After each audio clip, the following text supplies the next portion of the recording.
আজ জাতির উদ্দেশ্যে প্রদত্ত ভাষণে অন্তর্বর্তীকালীন সরকারের প্রধান উপদেষ্টা আগামী ফেব্রুয়ারি মাসের প্রথমার্ধে জাতীয় সংসদ নির্বাচনের ঘোষণা পুনর্ব্যক্ত করায় এবং সংসদ নির্বাচনের দিন গণভোট অনুষ্ঠানের ঘোষণা দেওয়ায় বিএনপির ভারপ্রাপ্ত চেয়ারম্যান জনাব তারেক রহমানের সভাপতিত্বে অনুষ্ঠিত বাংলাদেশ জাতীয়তাবাদী দল বিএনপির জাতীয় স্থায়ী কমিটির সভায় তাকে ধন্যবাদ জানানো হয়।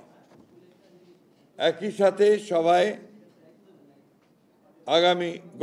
সভায় গত 17 অক্টোবর 2025 তারিখে ঐকমত্যের ভিত্তিতে স্বাক্ষরিত জুলাই জাতীয় সনদের ওপর জনগণের সম্মতি গ্রহণের জন্য গণভোট অনুষ্ঠানের এবং যথাশীঘ্র জাতীয় সংসদ নির্বাচনের আয়োজন করার জন্য সরকার ও নির্বাচন কমিশনের প্রতি আহ্বান জানানো হয়। আপনারা পেয়েছেন তো, আমি কি রিপিট করবো? আবার আমি রিপিট করছি।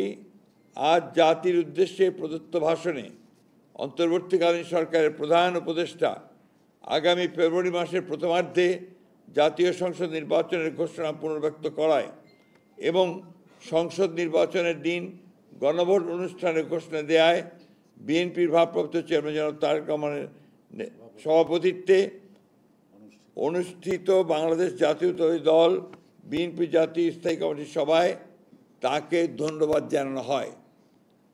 একই সাথে সভায় গত 17 অক্টোবর 2025 তারিখে ঐকমত্যের ভিত্তিতে স্বাক্ষরিত জুলাই জাতীয় সনদের উপর জনগণের সম্মতি গ্রহণের জন্য গণভোট অনুষ্ঠানের এবং যথাশীঘ্র জাতীয় সংসদ নির্বাচন আয়োজন করার জন্য সরকার ও নির্বাচন কমিশনের প্রতি আহ্বান জানানো হয়। ধন্যবাদ।